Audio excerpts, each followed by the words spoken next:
Good morning.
Hi, magandang umaga sa lahat.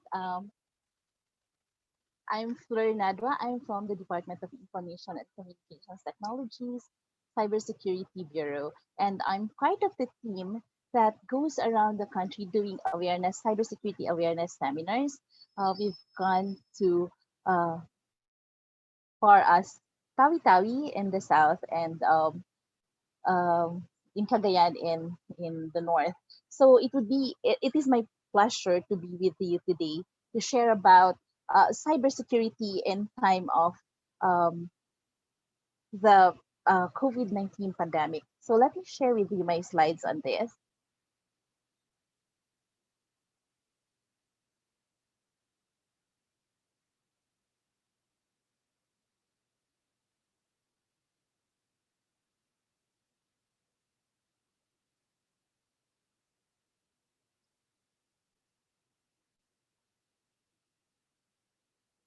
Sorry. So there, my topic for today is understanding cybersecurity amidst the COVID-19 pandemic. So as I've said, I'm Flor Nadwa, IT Officer 1 of the Department of Information and Communications Technology. Okay, so I'd want to paint a picture of what's happening in not just in our country but globally. Even before the COVID-19 pandemic, uh, we were already kind of dependent um, on the internet. So we have done like classes online. We have the open universities, and some students also their teachers require them to do assignments or report using modern technology, using the internet.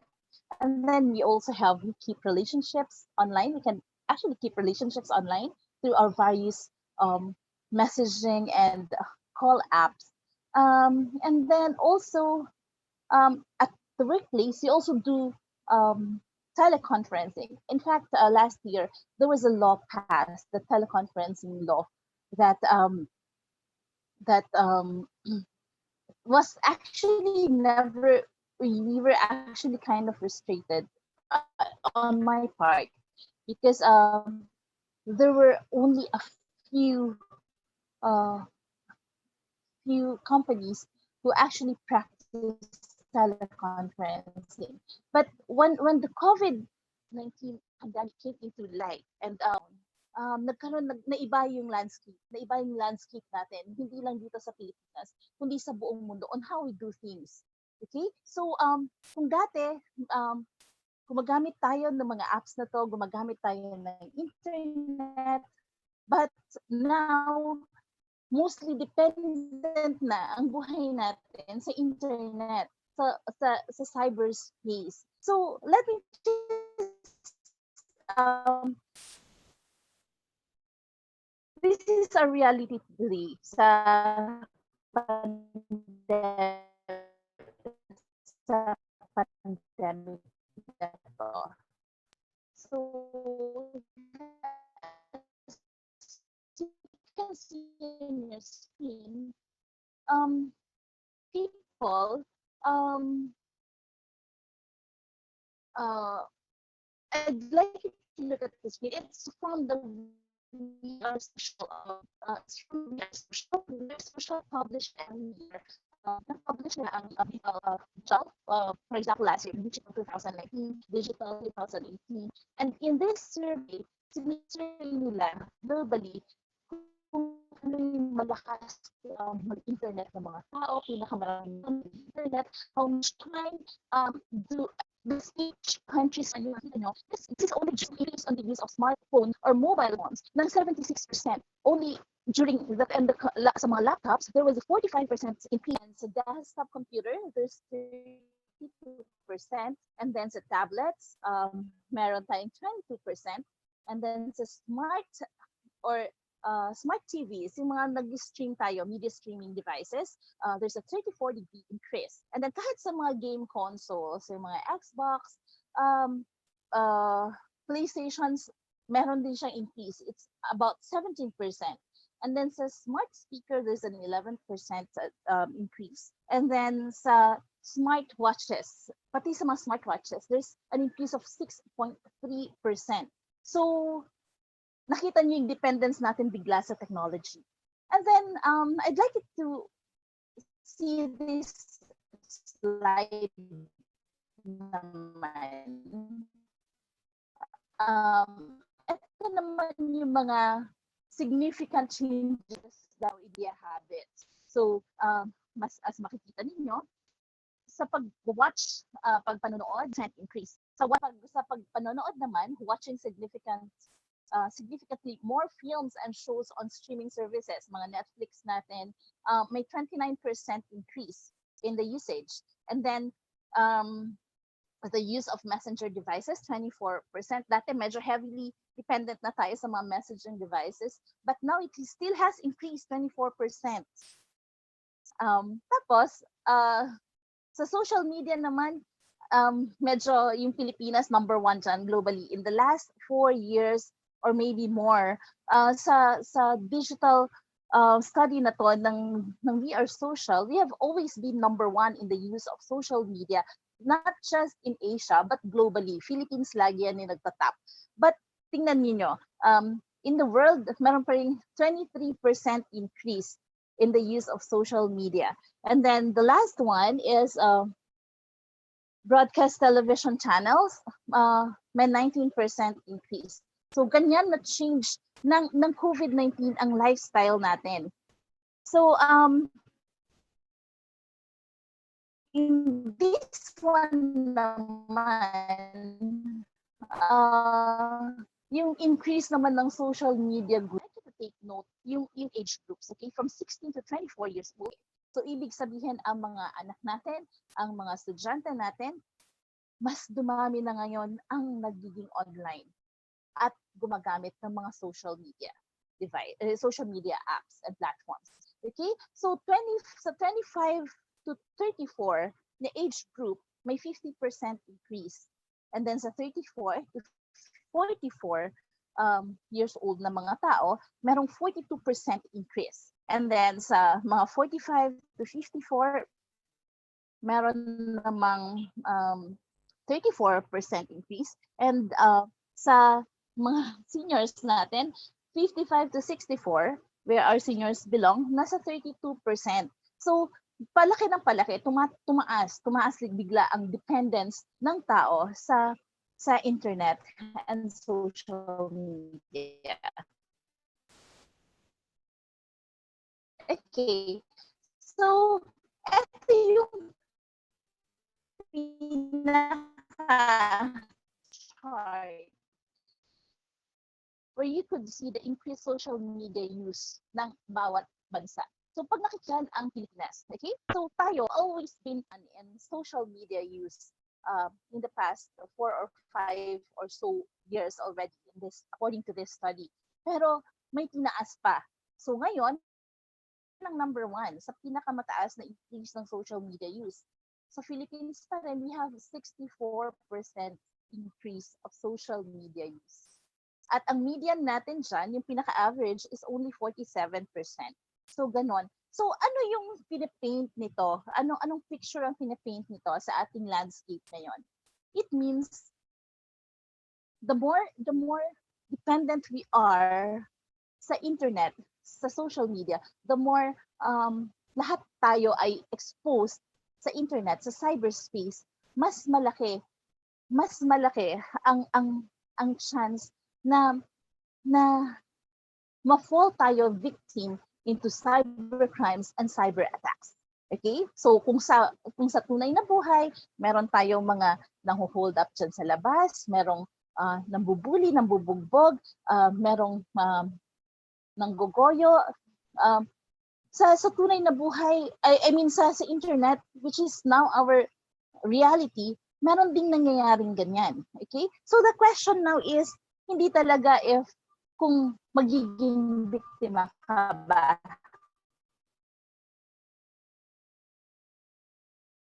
The question is not if you are going to be a victim, but when it is already a given, okay? It is already a given. What the dangers is in cyberspace. So,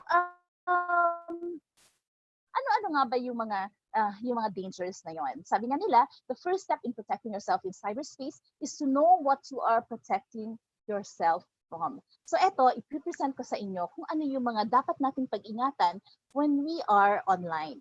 Okay, number one dyan is cyber attacks. Okay, a cyber attack is a deliberate exploitation of computer systems, technology-dependent enterprises, and networks. Cyber attacks are malicious code to use malicious code to alter computer code, logic, or data, resulting in disruptive consequences that can compromise data and lead to cybercrimes such as information and identity theft. So, ano nga ba yung mga samples ng mga cyber attacks na to? Okay, yung mga pinakasimpleng cyber threats that leads to cyber attacks are this, phishing. Medyo familiar tayo dyan. Siguro, lahat tayong mga may email, nakaka-receive tayo ng mga phishing emails. And even in our social media messaging apps, meron pa rin mga phishing na dumadating. Diba? Minsan makaka-receive ka ng message. Actually, kung mga friends nyo din, na merong mga links.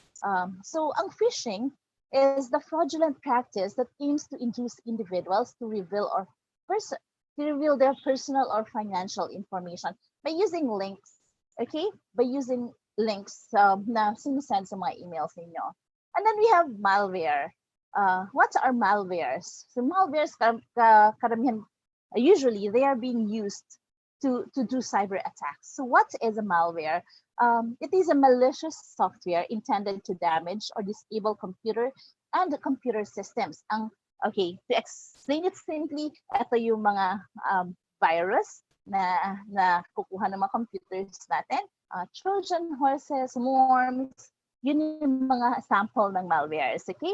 But there are worse kinds of malwares nga na ginagamit nila sa cyber attacks. And we will be discussing that a little bit later. So we have hacking. Hacking also is, I think you are familiar with this, sa Pilipinas, ang daming nahahack.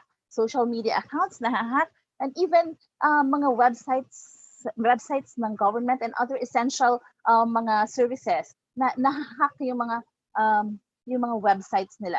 So hacking is the unauthorized access to data in a system. Once na pumasok ka sa isang computer network or computer system or mga social media accounts para maka-access ka ng data, that is hacking. Okay? And then another one is social engineering. Siguro ito sa iba, medyo hindi pa siguro familiar masyado kung ano yung social engineering. So I'll give you an example. For example, may nag-add sa'yo on Facebook, hindi naman familiar siya sa'yo, pero you, being the friendly you, in-add mo siya, in-accept mo yung friend request niya. And then while doing it, nag-message sa'yo, tapos sabi niya, oh, hi classmate, naalala mo pa ba ako, ganyan-ganyan, ganon-ganon. And then later on, maya-maya, pwede ba akong, may problema kasi ako, pwede ba akong manghiram na mga ganito-ganito. So ikaw naman naawa ka, so you sent him or her money. Okay, so na social engineer ka. Social engineering is the psychological manipulation of people into performing actions or divulging confidential information. So pag meron ng human interaction dyan, may human interaction na nangyayari through mga messaging apps pa rin, through mga digital devices, that is called social engineering. Okay? Actually, hindi naman sila gumamit ng force, pero they used psychology to make you give them what they want. So that is social engineering. And then another one is spoofing. This is the fraudulent or malicious practice in which communication is sent from an unknown source disguised as a source known to the receiver. Usually, ang spoofing nangyayari yan sa mga phishing emails. For example, nakita mo, pangalan ng boss mo yung nakalagay dun sa phishing email. So ikaw, hindi ka na nag-check, hindi the laxy, galing to sa boss ko. Kasi na-spoof pala yung email ng boss mo. So that is spoofing. Yun pala, iba talaga yung gamit niya. Parang na-disguise na lang. So that one is called spoofing. So yun yung mga common cyber threats na encounter naman natin to. I think na-encounter natin to pag nasa internet tayo. So, what I'm going to be presenting in the next few slides would be, ito yung mga common cyber attacks. Common cyber attacks na nangyayari globally and also sa Philippines, later sa Philippines. So, globally, we have data breach. Bakit data breach? Bakit ninanakaw ang mga data natin? Sabi nga dun sa isang Netflix original na pinalabas, which is The Great Hack, yung title. Ang sabi nila doon, data is more valuable than oil and is the most expensive asset in the world. Okay? So hindi na siya ngayon oil, hindi na gold. It is actually data. And cyber criminals are mining data, our data, para kumita sila. Okay? How? Ganito. Okay. So, usually, di ba, pag na-phishing ka, nakuha yung mga financial information mo, maya-maya nakita mo, naubos na yung laman ng bank account mo. Okay? So, ginagamit nila ang data mo para mag-gain, kumita ng pera. Okay? So, ano ba yung mga samples ng mga data breaches? Okay. I'll give you one. Ito yung, if you remember yung Sing Health hacking of the Sing Health database ng Singapore. Singapore in the ASEAN region is one of, sila talaga yung lead agency that is separate sa ibang ICT department. Even hindi lang mga people nila, mga tao nila ang kinakapacitate nila when it comes to cybersecurity. But buong ASEAN, they have a budget for that. So, modern sila and they have the money, they have the know-how on how to protect their systems. But then Sing Health data breach happened. Okay, so around 1.5 million Sing Health patients ang na-compromise ang data. Nanakaw ang data nila, and you know what? Even their prime minister's data was stolen. Ang laking dagok nun, di ba? So, nakakatakot. Yung data breach, meron din tayong share ng mga data breaches. Hindi ko na lang sasabihin. But almost every day, ang daming mga nananakaw ng mga data. Ang daming nananakaw na minsan nagugulat ka na your credit card is being used sa mga, nagamit na ng ibang tao yung credit card mo. Kahit hindi mo na-use yon somewhere. But then, may mga, yun pala, yung credit card mo, yung number ng yung mga data na nakatago, na hack pala yun at binenta sa black market. So that's data breach and it happens every day. At isa yon sa pinakamalaking problema at pinaka-recurring na cyber attack sa buong mundo. Okay, and then we have attack on banks. Siyempre, sino bang may pera? Mga example of an attack on bank is the Bangladesh Bank heist. Before I go to the Bangladesh 2016, nagkaroon ng inquiry ang Senate on AMLAC na case to dun sa isang bangko, yung malaking amount So the Senate inquiry was centered on money laundering because there was a large amount of money involved dun sa bank transaction na yon. So, inimbestigahan siya sa atin on the grounds of money laundering. But then, it is actually a part of a bigger, so one of the largest, sabi nga nila, hindi lang siguro one of the largest, it was the biggest cyber attack on banks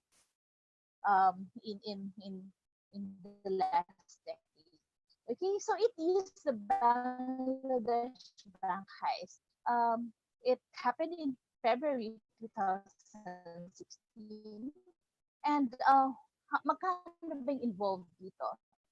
Uh, 1 billion US dollars lang naman. So what happened? Okay, so there was the Bangladesh bank heist, and then the hacker pinasok niya, penetrated the bank, and then using a malware. Ngayon makikita niyo malware called Tridex.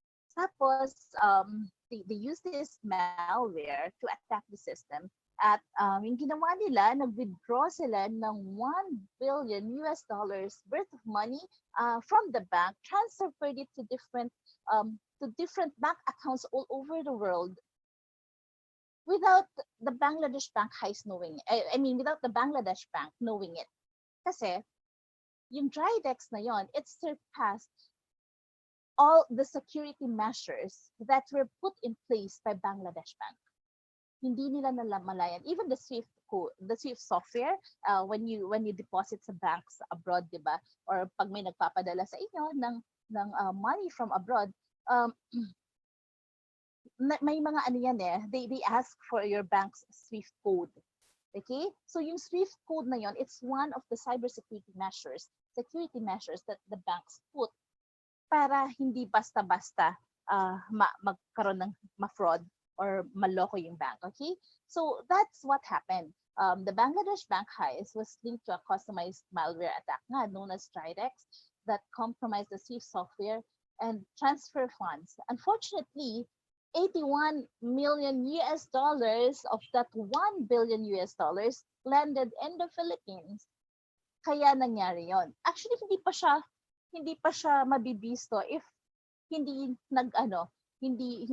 nagkaroon ng mistake sa bank transaction and that yung bank teller na parang chinek niya, and then when they check the account, biglang from zero or from walang laman, inactive na account, biglang nagkaroon ng malaking amount. So yun yung kaya nabisto yung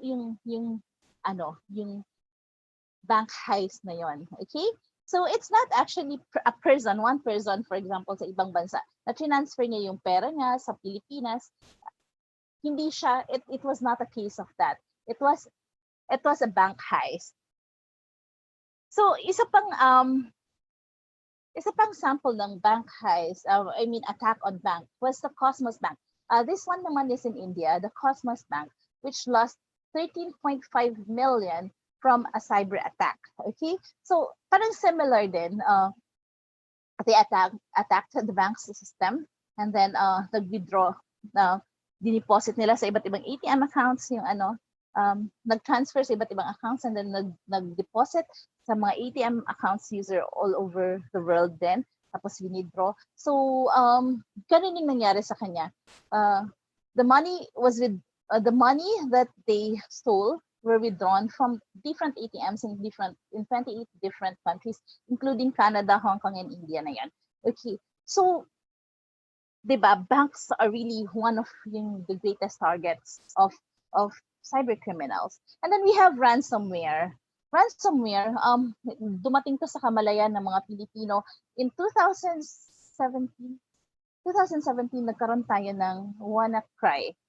Okay? So WannaCry was not really, hindi pa siya yung isa sa mga pinaka malaking damage na nagawa na ransomware. But it was one of the well-publicized ransomware in the Philippines. Yung mga tao na taranta. Because yung inattack ng WannaCry was mga vulnerabilities sa mga OS ng mga computers natin. So But I want to call your attention sa NotPetya ransomware, okay? Kasi after ng WannaCry, a few months later, nagkaroon ng NotPetya ransomware. It was called NotPetya kasi at first, nung nagkaroon ng nag-start na yung attack na to, it was similar to the Petya ransomware that happened before. Pero later on, nalaman nila na it's not. It's a different attack. So pinangalanan siya ngayong NotPetya ransomware. And this ransomware, ang laki ng na-lose ng buong mundo dito. Billions of US dollars. And then isa sa mga nag-suffer nito ay ang Maersk na logistics. They lost around 300 million US dollars on this ransomware alone. Okay, so it is one of the most devastating ransomware attacks daw in history.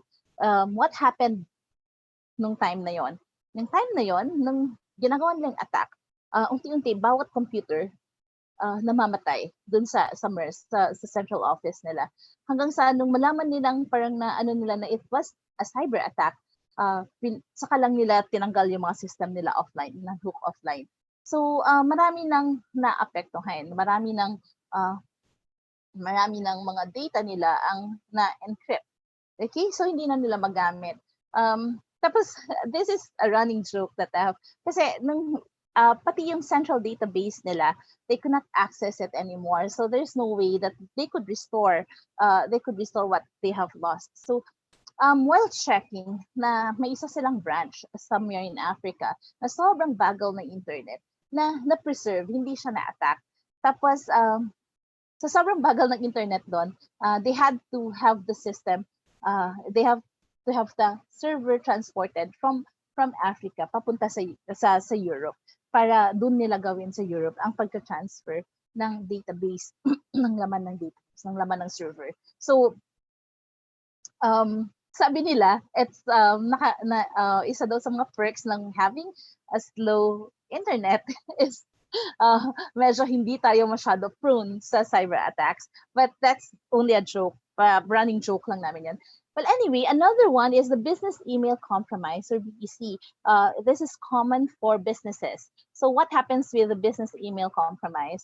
For example, may nag-email sa'yo sa isang business that tapos, like the usual transaction, usual communication that you have with your partners abroad or kahit within the country din, tapos na pinapatransfer yung accounts na ganito. So, ang dami nagpo-fall sa ganyan ng mga businessman. Nagbubulat na lang sila, hindi dumadating yung shipments nila. Yung pala, they have been sending the payment to another account, not to the actual person that they were supposed to send the account, the money to. So, that's the business email compromise. And ang laki din ng nalulose ng mga countries dito, especially businesses, because of the business email compromise. Okay, this one, web defacement, ito sa Pilipinas, ito lagi naming na-encounter to. So there's even this event that they call the April Lulls. Lahat ng mga hackers sa Pilipinas, they come together, they plan this April 1 event, parang April Fool's Day, para manghack ng mga government websites. Okay, and what they do is just deface the website. Okay, so web defacement siya. So I think familiar kayo nito. Last year we had around 86 government websites that were defaced by the hackers. Pero mabilis naman yun na-restore ng system ng National Computer Emergency Response Team natin, yung CERT-PH. But it remains one of the areas, platforms, especially ng mga hacktivists. Pero dati kasi purely hacktivism ang nangyayari when they deface the website. If they want something, to push for something, they deface na yung website and then they leave mga message dun sa website about their advocacy or kung ano yung gusto nilang mangyari. But in the recent years, yung web defacement has actually become parang fun lang sa mga hackers. Parang I can do this. Parang na lang, pangdagdag sa resume nila ng mga na-hack nila. Okay? So, parang paanohan na lang. What do you call this? Yung parang pandagdag, itong boost lang ng moral nila as a hacker.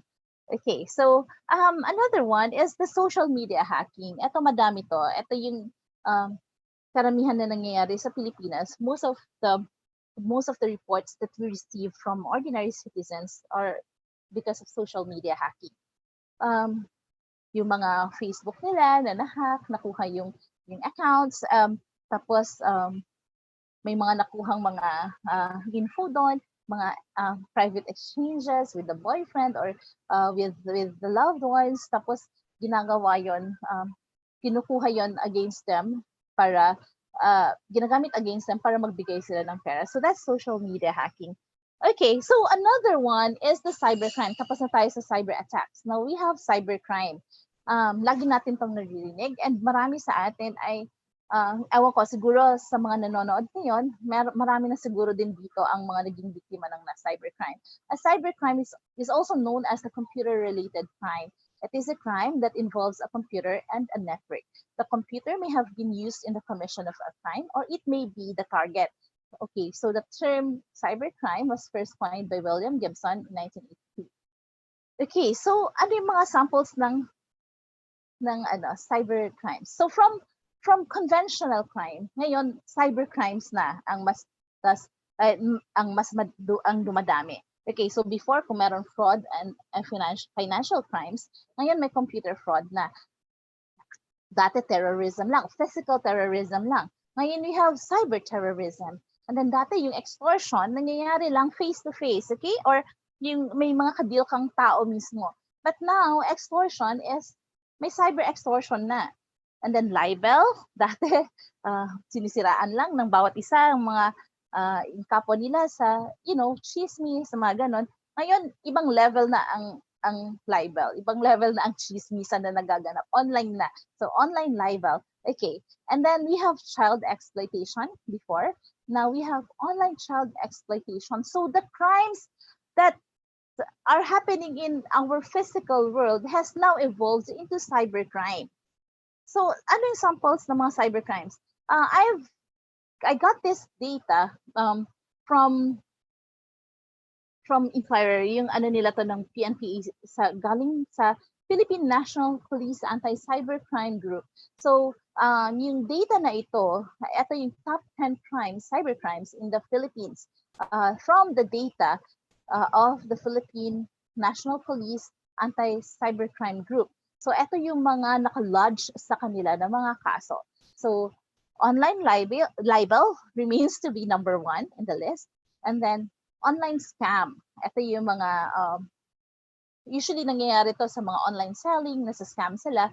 And then anti-photo and video voyeurism. Ito yung mga scandals na sinishare, mga scandals na pinopost ng mga tao na hindi naman kanila yung mga photo or yung video na pinopost. Okay, and then computer-related identity theft. Usual to. Minsan, kala mo, yung kakilala mo na yung ka-deal mo, online, yun pala nanakaw lang yung identity niya. And then we have threats. And then number 6, we have system interference or hacking. And then we have unjust taxation. And then we have illegal access. We have robbery with intimidation. And yung pang number 10 is ATM or credit card fraud. Pero ngayon mas nakikita natin yung trend nitong COVID. Tumataas tong yung credit card fraud.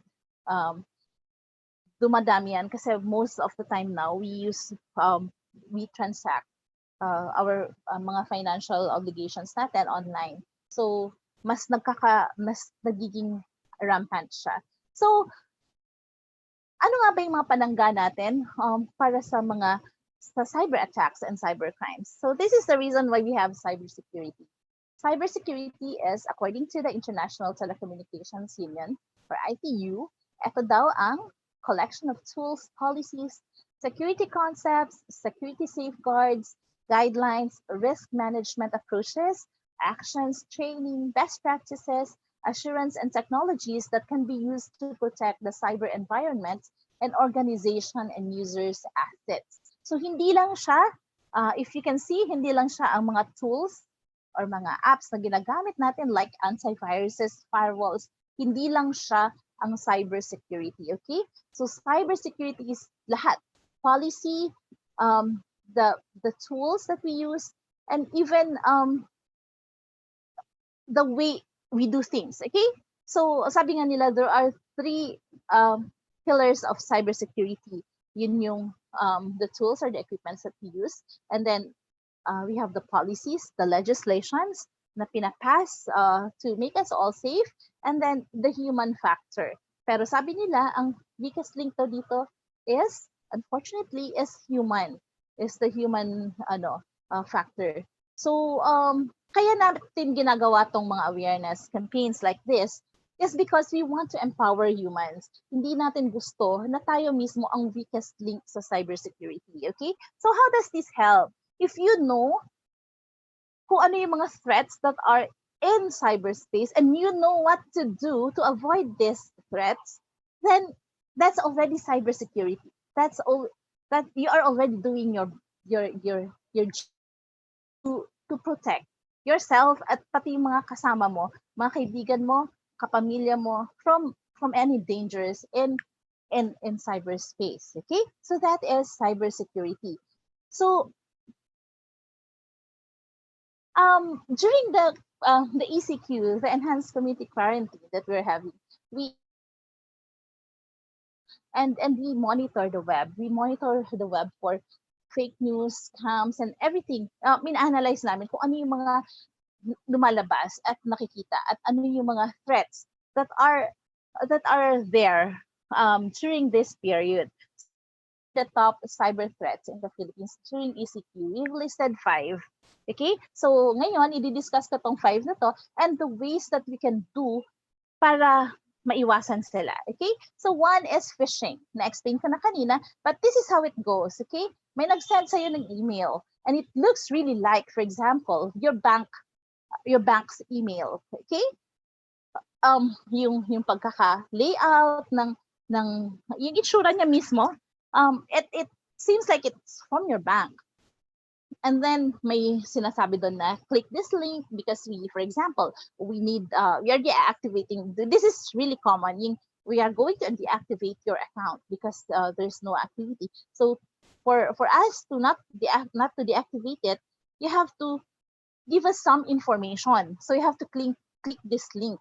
So usually natatakot tayo kasi account natin yan, savings natin yan eh. Halimbawa, savings natin yan, or for example, credit card, natin yan.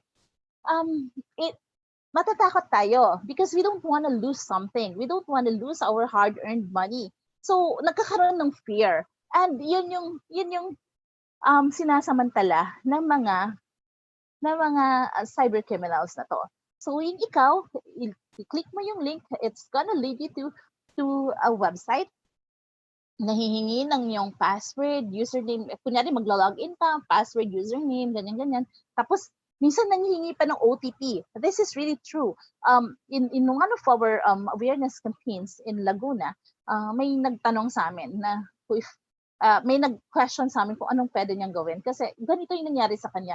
Nung nakapunta siya sa website, she entered her credentials, and then tinanong siya parang to write the OTP that's gonna be sent on her sa cellphone niya. Yung pala, naka-live din ng cybercriminal. So nag-withdraw ng pera sa account niya. Tapos, syempre, in-okay niya yung in-enter niya yung OTP. Syempre, na-enter nun yung OTP dun sa transaction niya. Na-empty yung bank account niya.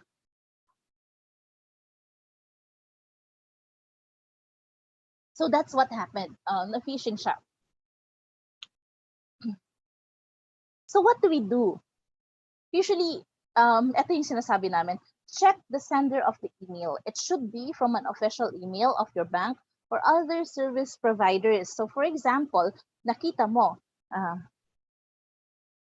halimbawa yung nakalagay doon, yung pinanggalingan niya is info at videobankph.com.ph. So parang hindi siya, 'di ba? Kasi yung dapat pag video siya, video.com.ph yung dulo niya. So, dapat ano ka na doon, medyo pag nakita mong ganun na yung email address, hindi to legit. Okay? So, it has to be an official email of your bank or your service providers. Okay. So, number 2, you also have to check if the link is the official website. It's a link that they're gonna bring you to the official website of the bank. If it's not, then magtaka ka na doon. So, what you're gonna mas ina-advise namin, if you have to do that, if you have to go to the website of your bank, i-type mo na lang sa browser mo yung website talaga nila. Just don't click the link, okay? And then pwede mo naman siyang malaman kung yung link na yon, to see if ano yung address ng link. You just hover your mouse sa kung nasaan yung link, makikita nyo doon kung saan ka niya ililid, kung anong URL ng website na pupuntahan mo. Okay, and then this one is check the grammar or the way the email is written. So since it's a formal institution, ang mga banks and mga service providers, usually they masyadong din yung email nila, professional talaga yung dating. And then it has to be good in grammar. Pero ngayon, ang mga hackers, they're also very good in grammar na. So wala na mga wrong grammar karamihan siya. Okay?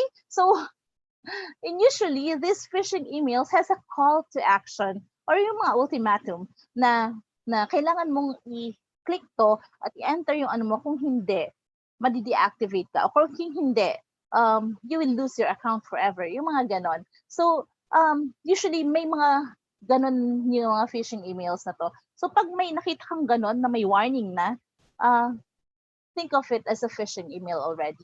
And then, your bank, always remember that your bank will never ask for your personal information through an email or through a website, okay? You have to go to your bank mismo to fix this, to give your personal information. And do not click on external links that are sent to you.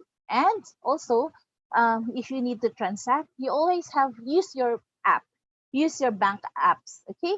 Huwag nang pumunta sa mga websites na iba. Use your bank apps because that's one way of, that's one of the ways the banks are protecting you from scammers.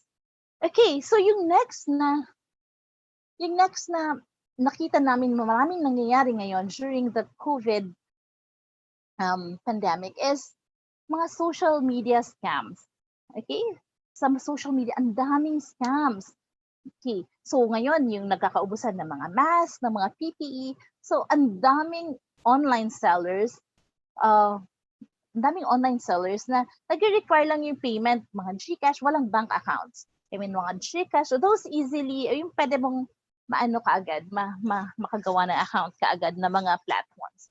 And then, if you have sent them the money already, nagde-deactivate na. So that happened to a lot of people that were reporting to us na ang daming bumili sila ng mask in bulk and then hindi na ipadala kasi hindi na nila makontak yung tao.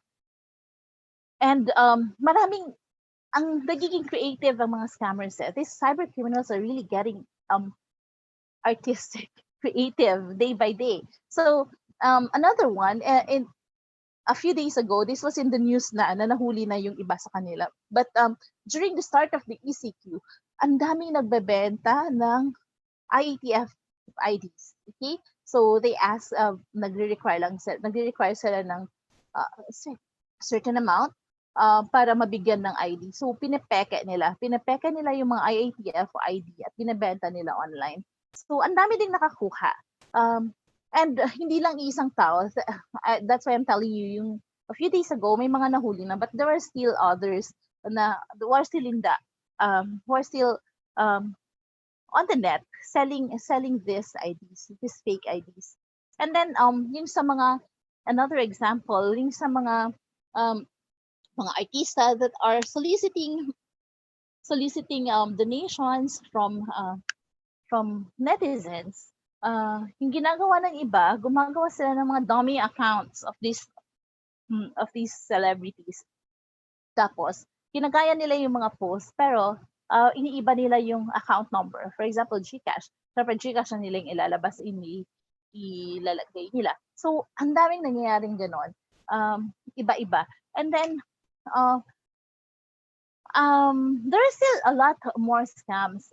Kasi, ito yung time na mas prone tayo na nasa bahay because you're desperate to go out, to live normally, to buy things na usually nagagawa naman natin before nung wala pang ECQ.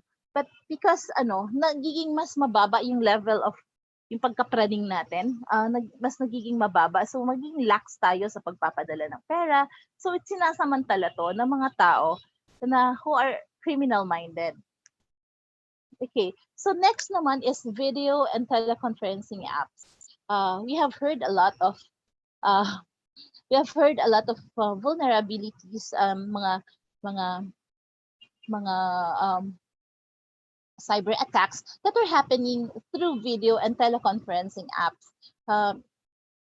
And these are things na na iniipon namin sa Cybersecurity Bureau that you can do when you are using, hindi maiiwasan that you use these teleconferencing apps in your meetings, in your classes. So yung una is set up your meeting as private and don't share or announce your meeting ID number on social media or other messaging platforms because it would be easily makikita yan ng mga cyber criminals. So meron na sila kaagad idea on where to go, okay? So number 2 is secure your meetings with passwords or meeting codes for only the participants of that certain meeting para hindi siya open for all, okay? Para hindi kayo maka-invite ng mga hackers or ng mga cyber criminals into your meetings. And then make sure that the host is notified when people join, and the host also carefully and periodically inspects the list of participants, the host or the moderator. Okay, and then carefully control screen sharing and recording, and keep your camera and mic turned off unless you are actually speaking, and be aware of everything that is within the view of your camera. Kasi pag halimbawa napasukan ka na ng hacker dyan, tapos nakikita nila yung kung anong laman ng bahay mo or whatever, so magkakaroon sila ng different ideas dyan kung paano ka ma-scam or ma-hack, okay? And install free browser extensions that block tracking activities of applications, and then install firewall softwares from trusted firewall security companies. And when not in use, cover your webcam, as some hackers have the capability to turn it on without you knowing. That's why usually mga laptops natin, di ba, yung mga camera ng mga laptops natin, we usually put the mga cover dyan kasi pwede yung ma-activate ng mga hackers kahit halimbawa naka-open lang yung laptop mo, wala namang ginagawa, wala kang naka-open na mga apps, but hackers, halimbawa nasa kwarto mo and you're doing your personal things na mga ginagawa mo sa kwarto, pwede kasi yung i-hack or i-activate ng mga hackers. So be very careful. It is safe if you have them covered. And also one more is to always update your applications, okay? To always update your applications because yung mga updates na yan ng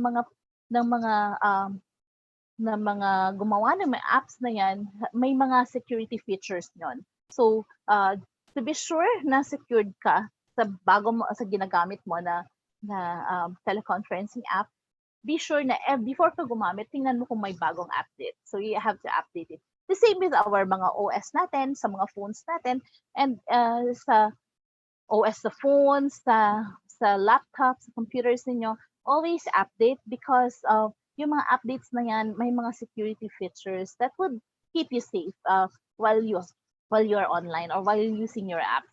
Okay, and if you remember, kanina sinabi ko yung WannaCry, it exploited yung mga old OS na hindi updated ng Windows. Okay. So our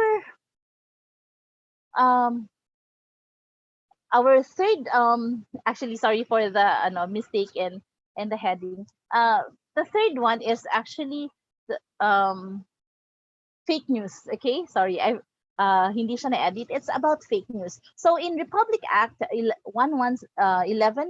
469 or the Bayanihan to Heal as One Act, merong provision doon for fake news. Sabi nga niya, So ito yung pang-fourth natin, fake news. A lot of fake news are circulating, lalo na nung umpisa ng ECQ. Ngayon medyo konti na lang kasi every day ang daming nahuhuli, ang daming nafa-filean ng kaso ng NBI and PNP-ACG in terms of fake news. Okay? So medyo ngayon, hirap na kaming makakita ng mga fake news. Pero nung onset talaga ng ECQ, ang daming fake news. That's why nagkaroon din nitong provision na to sa Bayanihan Bill as one act. Okay, sabi dun sa section 6, letter F, individuals or groups creating, perpetrating, or spreading false information regarding the COVID-19 crisis on social media and other platforms, such information having no valid or beneficial effects on the population and are clearly geared towards promoting chaos, panic, anarchy, fear, or confusion, and those participating in cyber incidents that make use or take advantage of the current crisis situation to prey on the public through scams, phishing, fraudulent emails, or other similar acts. Okay, so ano ba yung mga dapat nating gawin? Tandaan, when we see mga articles na parang parang fake news to.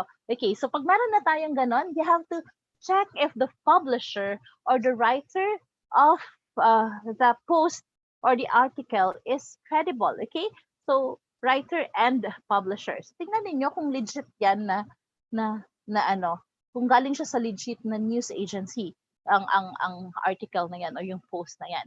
Okay? And then cross-check with other sources. Kita mo ay parang legit naman, pero bakit parang wala kang naririnig sa ibang sa ibang news sites? So you have to Google. Nandiyan si Mr. Google. Google ninyo, cross-check with other sources kung totoo nga. Kung may nangyayari ngang ganon. And then check the quality and timeliness. Quality is, tingnan niyo kung yung pinost na yon is, usually kasi nangyari to parang, last week may mga pinost about, sample ko lang kasi na-encounter natin to, yung super typhoon daw na dadating sa Pilipinas, then Philippines is bracing for it, ganyan. So ang bilis niya kumalat sa internet na merong typhoon na dadating ganyan. But when you check the article mismo and the video itself, it was in 2017 and 2018, dalawang videos yun eh. So you have to check the timeliness. Kasi yung iba, yung mga pinopost at yung mga sinishare na mga articles are way back pa, as in 2-3 years ago. Tapos sinishare ngayon to make it appear na ito yung nangyayari ngayon. So nagkakaroon ng fear ang mga tao, nagkakaroon ng panic. Okay? So, check also if the headline matches the content. Ito yung mga clickbait headlines. Okay? So, maraming parang exage yung headline nila. Pero yung pag binasa mo na yung buong article, hindi naman yun ang sinasabi ng content. Okay? Ng buong article. So, you have to really, wag tayo masyadong skimming lang. Yung pa-skim lang sa wall natin, sa news feeds natin. Pag meron tayong headline na nakitang ganun, check nyo na, click ninyo and see the content, read the content. Kung tama nga. Kasi minsan, napaka-misleading ng headline. Okay? So, huwag tayong, dahil nakita mo yung ganitong headline, yun na yung fact kaagad. So, we just want it to be more mabusisi. So, you have to check the content and see if it really matches the headline. And then check the sources mentioned. For example, in an article or in a post, may sinabi siya na ayon kay ganito, ganyan, ito yung sinabi niya na namamatay naman daw talaga yung coronavirus sa heat, ganyan. So you have to check kung ano yung sinabi niya. Kung yung sinite niya is WHO, then go to WHO and check if WHO really said it. Okay? And then ask the help of the pros. Sino ba ang mga pros? Sa Pilipinas, we have mga yung may fact check Philippines tayo, or you can go to for example, may lumabas nito before na yung DOLE is parang SSS is giving out 10,000 loans, 10,000 na ayuda para sa mga members nito, ganyan. Tapos may mga links na ganun. So to be sure kung totoo ito, pumunta ka na doon mismo sa SSS website o pumunta ka na mismo sa kakilala mong taga-SSS and ask. Or if not, you can always go to, for example, ask sa DICT or Cybersecurity Bureau. You can easily message us and ask us to fact check. Okay? Kung totoo tong mga nakikita nyo, yung mga nakita nyong mga news sa news feeds ninyo. Okay, so that is about fake news. And then our last one is the online exploitation of children. Okay, so may articles na lumalabas ngayon na really at this time na yung mga tao na sa bahay lang walang magawa, mas dumadami, mas nagkakaroon ng maraming chance na ma-exploit ang ating mga kabataan. And I know it is one of your great concerns talaga sa as mga teachers and as educators and as parents as well. So ito yung kinakatakutan natin eh. Kasi hindi na natin nakikita kung anong ginagawa ng mga anak natin online. So for example, there's this app na merong invisible challenge. So sa invisible challenge na yon, parang they are asked na, since invisible nga, sa part ng mga gitnang part ng maghuhubad din ng damit. But then, this could be reverse engineered. Yung invisible na yan, baka hindi ka nga kita sa mo, pero pag nag-get hold yun ng ibang tao, pwede niyang i-reverse engineer yon at makita yung buong figure. So kung nakahubad ka doon, makikita yung hubad mo. So na-exploit kasi karamihan ng users ng app na to, mga kabataan, teenagers, not even mga hindi pa of legal age. So na-exploit sila. So nagkakaroon ng at kumakalat yon, yung mga pwedeng ipakalat ng mga hackers, yung mga images na yon. So we really would want you to check kung ano yung mga activities na ginagawa ng mga anak nyo sa mga apps na to. These are fun apps. Pang-alis bore. Tumaas nga din yung mga users nito at halos lahat ng mga kakilala natin gumagamit na nito para lang hindi mabore sa bahay. But then, we have to be watchful of yung mga challenges and mga filters na nandiyan sa app na yan. Okay, and then another one is dahil nga nabobore yung mga tao, nagkakaroon ng mga groups on the internet ng, for example, online rambulan. We came to know about this group, yung pagpasok ng ECQ. So, mga nabobore daw, ganun. Pero ang dami naming nare-receive na mga complaints. Ang dami naming nare-receive na complaints on mga pornographic materials within the group. Okay? So, ang masaklap pa, karamihan ng mga materials na to, they involve children. Mga, imagine mga 8 years old, 9 years old na mga bata na involved sa mga ganong malalaswang acts. Pinupost doon, kawawa naman yung mga bata. So, na-encourage yung parang yung mga ganitong mga groups, lalong na-encourage yung mga pedophile, yung mga gumagawa ng kalaswaan sa mga bata to magkaroon ng lakas ng loob.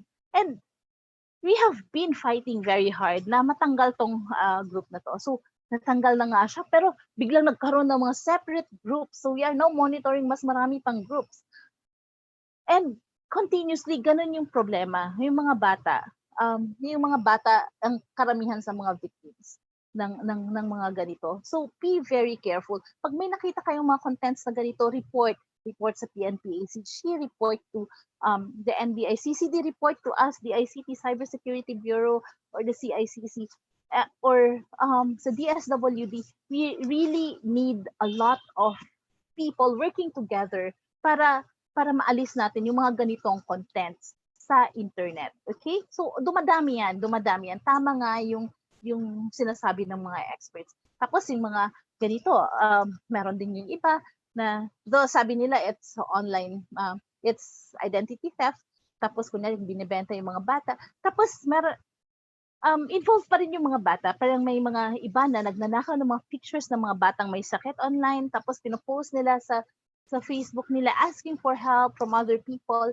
So, gamit ng mga kabataan kasi syempre yung mga kabataan, isa yan sa mga affected talaga nitong ECQ.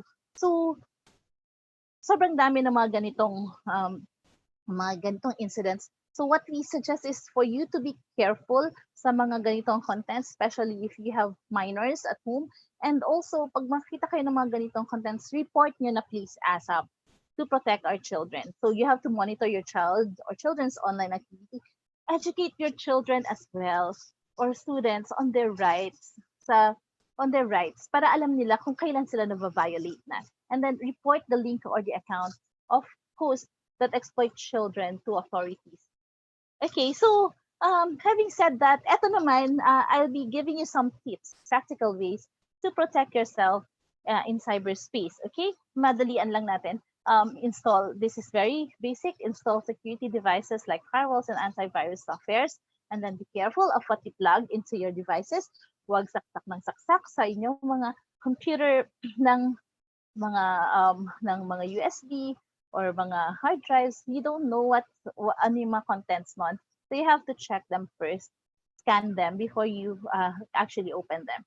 And then don't forget to patch your computer systems. As I said kanina, it's better to update than be victim to cyber criminals. And then don't mindlessly install third-party apps directly from the internet. That's why we have, for example, if you are on Android, you have the Google Play Store. And then if you're on meron din sa Mac, okay? So sa mga Apple phones niyo. So wag kayong mag-install ng mga APK because you do not know na free nga sila online but they might have mga malwares inside them. Baka may free malware, buy one take one. Free one pala. May free ka na, dalawa ka agad yung free mo. Free na yung APK mo, free pa yung malware mo. And then if you're using this is for yung mga usual times, use the incognito window when surfing in public computers, and then practice secure browsing, use HTTPS when visiting websites, and then create strong characters and different passwords for your accounts. So bawat isang account, ibang password. Because if you use one password for all your accounts, then pag nahack yung Facebook mo, nahack na rin pati yung IG mo, ang Twitter mo, and all other accounts. Okay? Kasi same lang yung password mo eh. And then avoid using third-party apps in social media.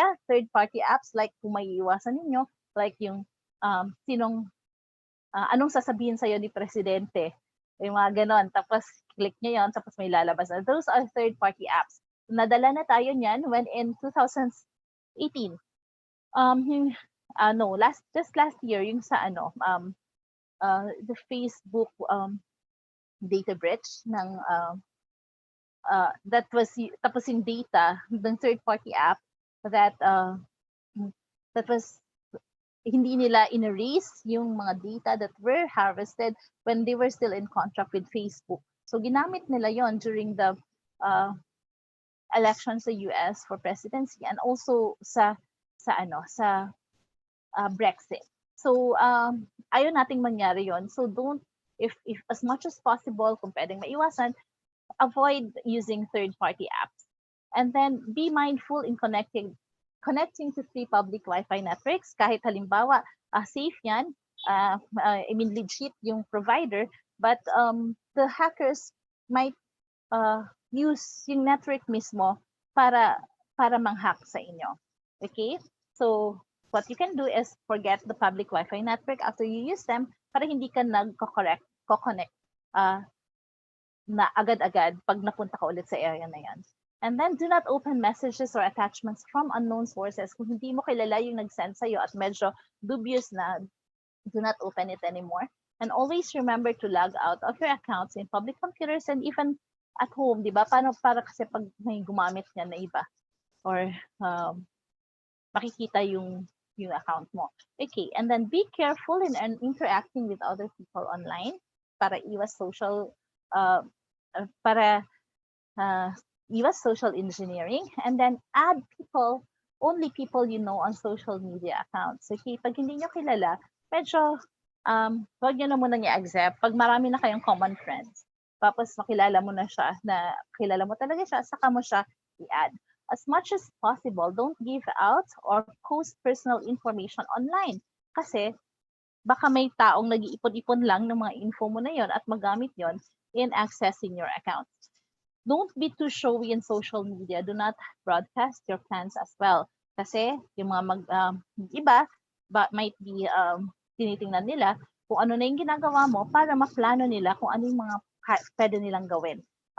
For example, in normal situations natin ECQ, na wala tayo, minsan nagbabakasyon tayo, tapos binodcast natin na nagbabakasyon tayo, yun pala may nagpa-follow sa atin on social media na balak ng pagnakawan yung bahay natin. So, pag time na nandoon ka sa bakasyon, nanakawan ka na. That's why we do not do ATMs. We do not reveal our current location online. Okay, and then for your accounts, you have to use 2 or multi-factor authentication para alam mo kung meron nagbukas ng account mo na hindi mo authorized na sa ibang gamit ng ibang gadget. And then don't share your passwords to anyone. Kahit kakilala mo. We have this instance, there was this lady who reported to us na na-hack yung account niya, and then yung tao na nakakuha ng account niya has been sending out photos, yung mga photos nila na private photos nila ng boyfriend niya to people she knows. And tapos later, nung inamin din niya na she actually gave her password to her best friend. That turned out, hindi pala niya best friend kasi nilock out siya sa sarili niyang account. Okay, and then set your settings always to private and refrain from sharing explicit content online kasi it would remain online forever. And also, yung parang mga iba, mga explicit contents naka-share sa messenger nila with the people they like, with their halimbawa mga asawa, boyfriends, girlfriends, mga kaibigan. And also yung mga iba na po-post sa Facebook pero naka only me, but pag na-hack kasi yung account mo, the hacker would have access to all of this. So just refrain from sharing explicit content online. Okay, and then report and ask help from the authorities. That's the final one. Report and ask help from the authorities. Okay, so paano ba natin, we have already done all of this. Halimbawa sabi niyo, nagawa na namin lahat yan pero ano yung protection namin from the government? Okay, so we have the cybercrime law or RA 10175. Okay, this was ito yung mga offenses under cybercrime law or RA 10175. Offenses against the confidentiality, integrity, and availability of computer data systems. That under that ay ang illegal access, and then illegal interception, and then data interference, system interference, or aiding or abetting in the commission of cybercrime. So kahit hindi ikaw ang gumawa ng cybercrime pero you helped in the commission of the cybercrime, kasama ka doon, madidemanda ka. For example, it's a sexual, it's a sex video, for example. Tapos pinost mo din, nag-repost ka. Then you are also liable kahit hindi ka ang original poster. Okay? And then computer-related offenses like computer-related forgery, computer-related fraud, computer-related identity theft, okay? And consent-related offenses like cybersex, child pornography, unsolicited commercial communications, and libel. Actually, yung cybercrime law is also called the cybercrime law of the anti-cybercrime law of 2012 pa siya. Pero unlike yung twin law kasi to tsaka ng Data Privacy Act, pero na-enact kaagad yung Data Privacy Law, pero nag-wait pa tong cybercrime law mga 2 years kasi nagkaroon ng discussion pa on libel. Sa Pilipinas lang kasi yung isa sa mga konting bansa na merong cyber libel.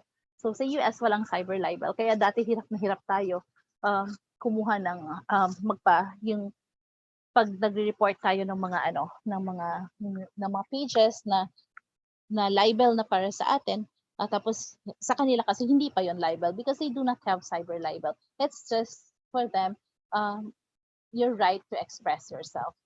Okay? So yun. But aside from that, nakasaad din sa cybercrime law natin na other laws and other crimes na under the revised penal code and na ginawa siya using the computer is also considered cybercrime. Okay?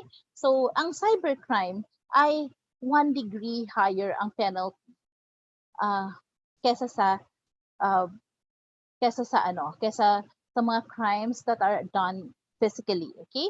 So, ito pa yung mga, in this slide, you can see na ito yung mga other laws that we use in prosecuting cybercrime cases in the Philippines. So, in 1992, we had the RA 7610 or the Special Protection of Children Against Child Abuse.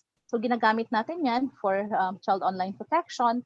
And then, in 1998, we have the RA 8484 or yung Access Devices Regulations Act.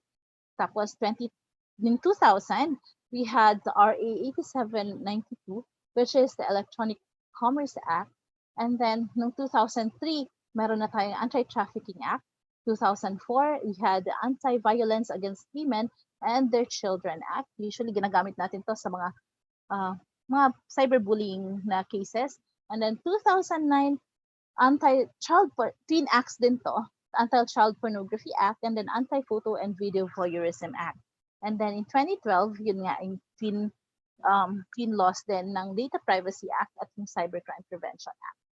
Okay, so pag may mga na-encounter kayong mga cybercrime cases, I mean, pag may mga cybercrime, may mga encounter kayong mga ganito, tapos nag-worry kayo na kung cybercrime ba to o hindi. You just have to see if it's done using computers or computer networks or digital devices like your cell phones, it's already considered a cybercrime.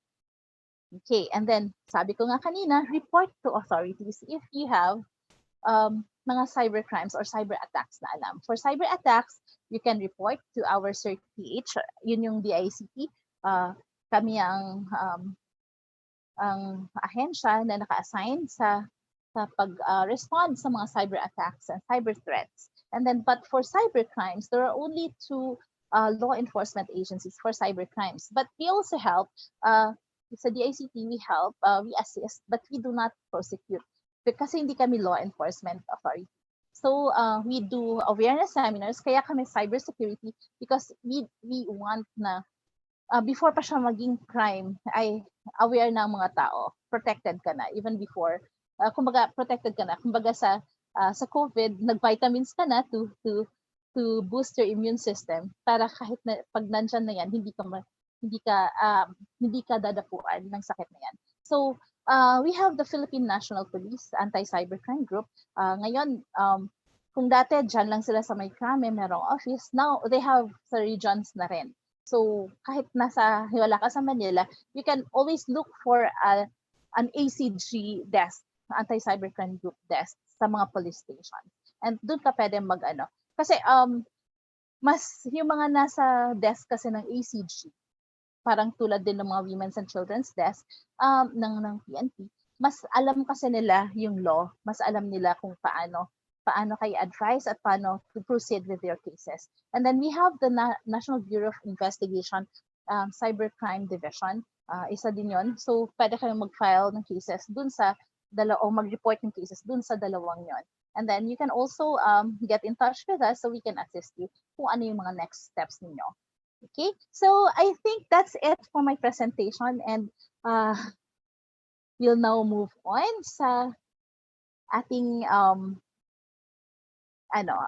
we can now go to our question and answer portion.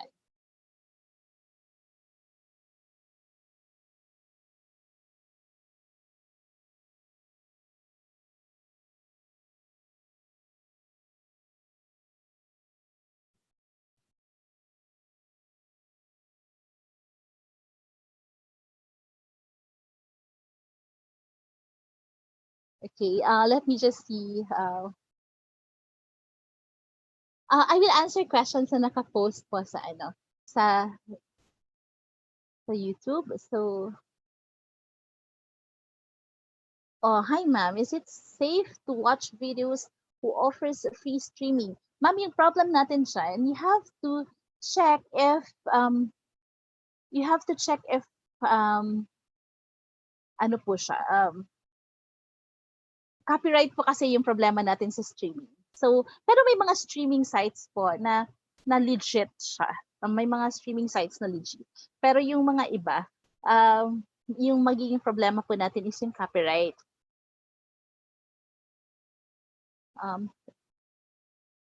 Okay, let's see. Ano pa?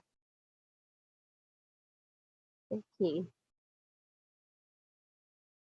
I will only answer questions na na related sa cybersecurity ha.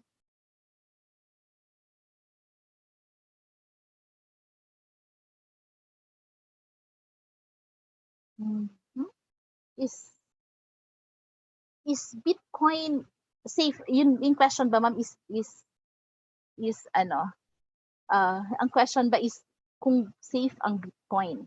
So yung Bitcoin po kasi yung nagiging problem lang natin kasi yung sa mga ganyan, yung mga platforms wherein they are offered, minsan kasi sila yung nahahack like in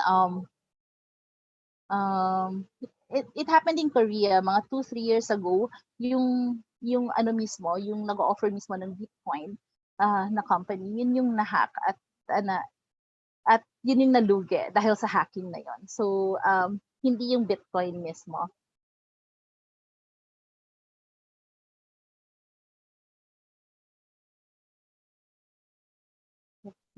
Ah, may questions pa po ba?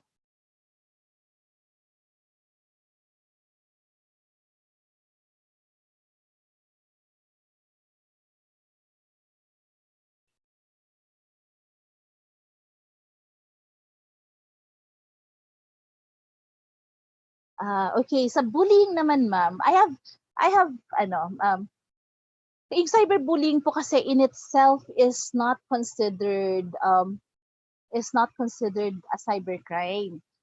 Kasi pero may mga laws, may mga bills na tayo that are being discussed in the House of Representatives criminalizing cyberbullying. Pero sa cyberbullying po, hindi dahil hindi siya cybercrime, eh hindi tayo makakapag-file ng case. Tulad nung sinabi ko kanina, we have laws na pwede nating gamitin. Pwede nating gamitin sa sa sa mga kaso ng cyberbullying. Like for example, pwede natin gamitin yung Violence Against Women and Their Children Act. So, pag example, nasaktan na yung bata, um, uh, ma-prove natin na nag-suffer siya emotionally. So, pwede po natin kasuhan yung bully yung cyberbully sa under that law. So, kasi yung cyberbullying act po kasi natin sa Pilipinas, it's not a criminal, hindi siya ano uh, it's a law for schools to put up yung cyberbullying programs in their schools. So hindi siya para i-prosecute or i-criminalize yung cyberbullying. But yun nga, we can use other laws para sa cyberbullying cases. Ano po ang difference ng third-party app directly from the internet and social media? Examples po ulit. Third-party apps sa internet, yung mga APK ma'am, yung parang halimbawa, hindi available, okay, I have a good example. In 2000, siguro mga 2015 ba lumabas ang nung may Pokemon Go tayo noon, in Pilipinas kasi hindi tayo nagkaroon kaagad ng Pokemon Go. We had nauna muna yung mga European countries, US, yung mga ganun. Pero yung mga Filipinos, excited. Meron siya online.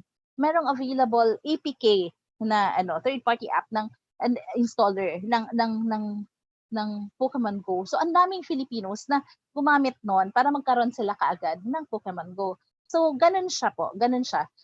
Yung third-party apps naman sa social media, yun yung mga kiniklik natin na hindi.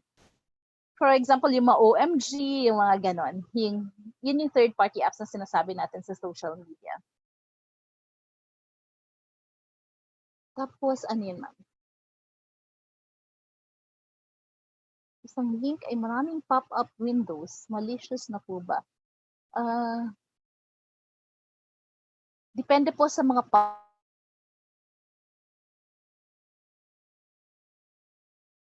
ng mga yung cookies. Pero pag may mga pop-ups po na iba-ibang parang kung ano-ano na yon, huwag na po kayong mag-click ng anything from that website.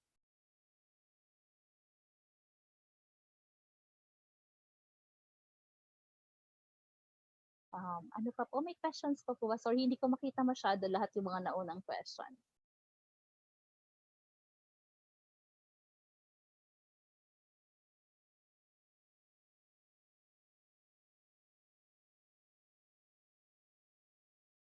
Tapos yung video streaming pala, yung sinasabi ko copyright, no? Tapos may mga online streaming kasi, you really have to check yung website mismo ng nag-stream kung ano siya. May mga free apps naman available on the web to check kung wala ba siyang mga malwares. So you can check virus total, yung mga ganong websites. Tapos ilagay ninyo yung mga yung URL ng video streaming site na yon to check kung hindi walang malware yung website. Marami po tayong apps. You can check. You can check. You can always use Google to check for mga websites na nagche-check ng virus malware contents ng mga streaming sites. Safe po ba na hindi i-log out yung mga social media accounts namin? If you're using a laptop or computer na may ibang gumagamit, log out nyo po. Kasi mas okay na naka-log out siya. Halimbawa, para hindi magamit ng ibang tao. Kasi baka may ibang makasingit na may gawin sa account niyo.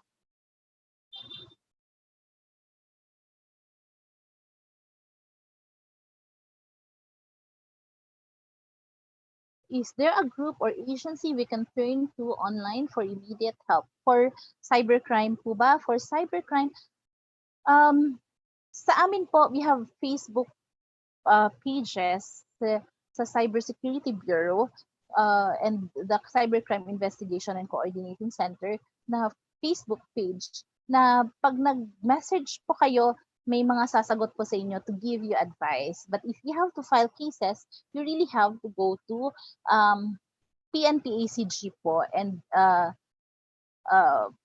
NBICCP. So for now, wala po akong alam na online online platform for them wherein they can answer your questions. Pero kami po kasi dahil may mga contacts na kami doon, pag may mga nagtatanong sa amin, tatanong namin sila kaagad kung ano na, kung anong gagawin or sa mga ganong cases. So you can always check our Facebook page po, yung Cybersecurity Philippines, tsaka yung Cybercrime Investigation and Coordination Center. Safe po bang gumamit ng GCash? Yung kung paggagamit po na magsasend ka, safe naman po yun. Kaya lang kasi maraming scammers ngayon na ginagamit na ang GCash as platform for payment. So, pag hindi verified yung account, kasi meron pong di ba, mga levels of verification sa mga GCash, Paymaya. Pag, I think, magdalawang isip po kayo sa pagbabayad doon sa isang tao for any transaction kung ang account niya ay hindi verified. So, kasi ang dami naming nakikitang cases na nire-report sa amin na nagbabayad sa mga ganitong platforms. Tapos, pagkatapos nun, wala na, hindi na nila mahabol.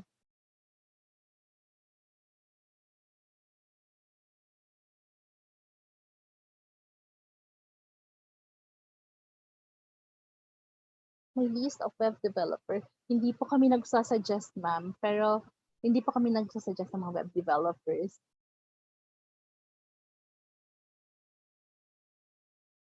Paano po mahihinto yung mga nagsasend ng link sa Facebook? Usually sabi kasi ng sender, virus daw po yan. Okay. So, kasi yung mga characteristics ng mga virus na to na sinisend sa mga Facebook Messenger, like for example, may ipapaklik sa'yo, tapos ikaw nag-click ka, immediately, pag nag-click ka nun, papasok siya lahat ng friends mo, masesendan niya. So, mahirap i-stop. So, the best thing is, pag may nag-send sa'yo ng link sa Facebook or sa Messenger, huwag nyo na po munang i-click kung hindi verified yung website. I mean, kung hindi kayo sure na ang website na yon ay kung ang website na yon ay legit. Kasi malamang phishing website yon, o hindi man phishing website, may virus na, may malware na kaakibat. We still have a few minutes po.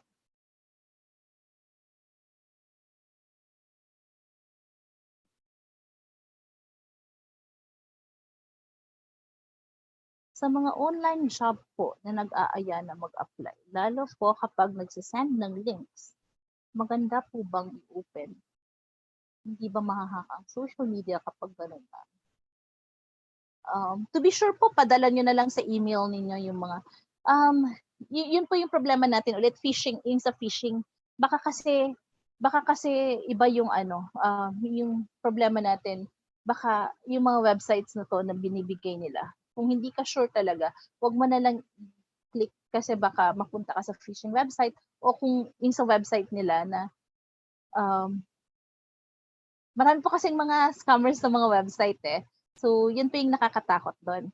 So, pag hindi ka po sure, mas okay po yung halimbawa hingin nyo yung website, kung ano yung website nila na tapos kayo na lang po yung mag-type dun sa website ninyo, sa ng mga ng website nila. Pero before nyo po i-type, i-check nyo din sa siguro sa Google. Google lagi eh. Check nyo sa Google if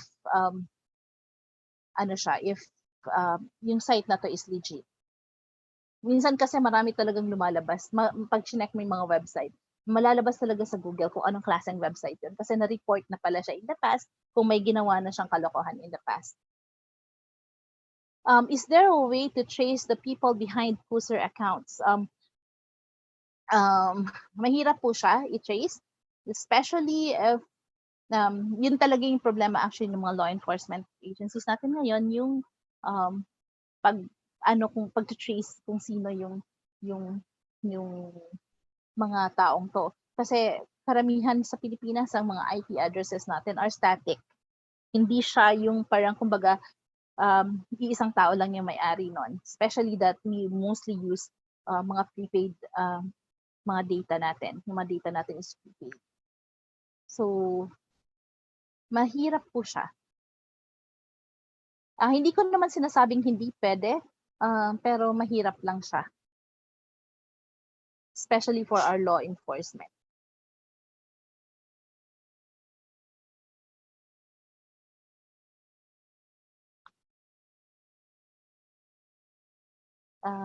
Let's see if there are still more questions. We still have 5 minutes.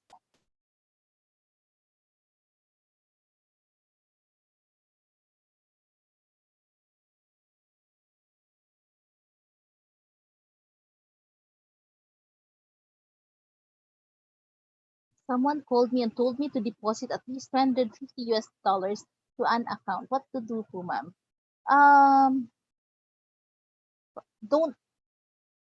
Don't deposit po. For what reason yun, ma'am? If it's for example, pag eto halimbawa mga accounts mo talaga, yung bangko mo or yung mga service providers mo, or hindi po sila manghihingi sa'yo na tatawagan ka tapos magpapa-deposit. Okay? Hindi po nila gagawin yon. So, it might be a scam kung may tumawag sa'yo para magpa-deposit mo.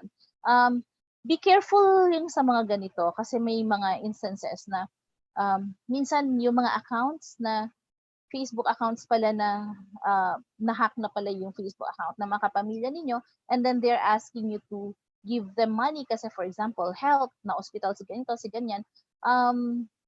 Wag po kayong pumatol agad kasi itanong nyo po kung may iba kayong way to reach that person. For example, the cell phone numbers, gamitin nyo po yon to check kung siya talaga yung nanghihingi sa inyo. You have encountered a lot of these cases na ibang tao pala ang ibang tao ang gumagamit ng account nila. Doon lang nila na-realize, oh my, na-hack pala ako, hindi na ako makapasok sa account ko. Tapos nahihingan na yung mga kamag-anak nila ng pera. So you have to be very careful. You have to check first the real identity of the person. Once po ba na naging victim ng phishing, the bank will have no liability with the money lost. Hindi ko po alam kung ano yung rule ng Bangko Sentral ng Pilipinas on this. Pero, and mga banks, I think it has to do with the banks po. So, pero dahil alam nyo na wag mag-link, and hindi naman sila nagkukulang sa pag-remind. All the banks that I know, they give advisories na wag mag-click masyado, wag mag-click ng mga emails na dumadating sa inyo to change your mga passwords and other things. So, mas okay na po na alam nyo hindi kayo, kasi hindi natin alam, kasi may iba na naibabalik, merong iba na hindi talaga. So, it depends on the bank and the BSP rules po.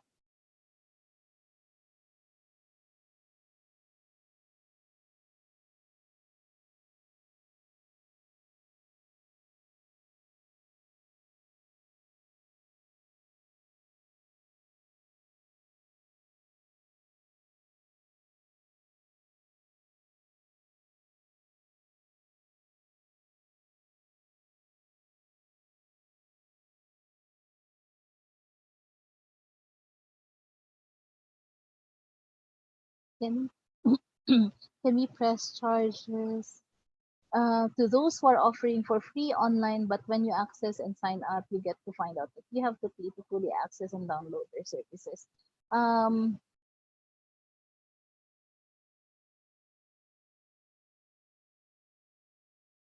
Ito po, I have to study kung magpo-fall siya in any of the provisions of the cybercrime law. Pero for now, kasi po may free naman siya talaga yung offer, pero limited services. Actually, madaming ganon. So, kailangan pag may crime na naganap, kasi usually that's the time na pwede kang mag-press charges, mag-file ng cases under our PNP ACG. So,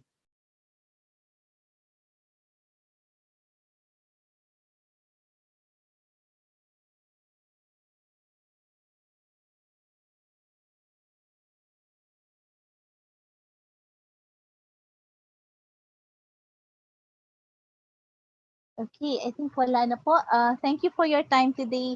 Maraming salamat po. I hope you have learned a lot from our discussion today. And if you still have questions po, you can message CR. You can still message siguro CHRDF, and they may forward it to me, and maybe I can answer them for you.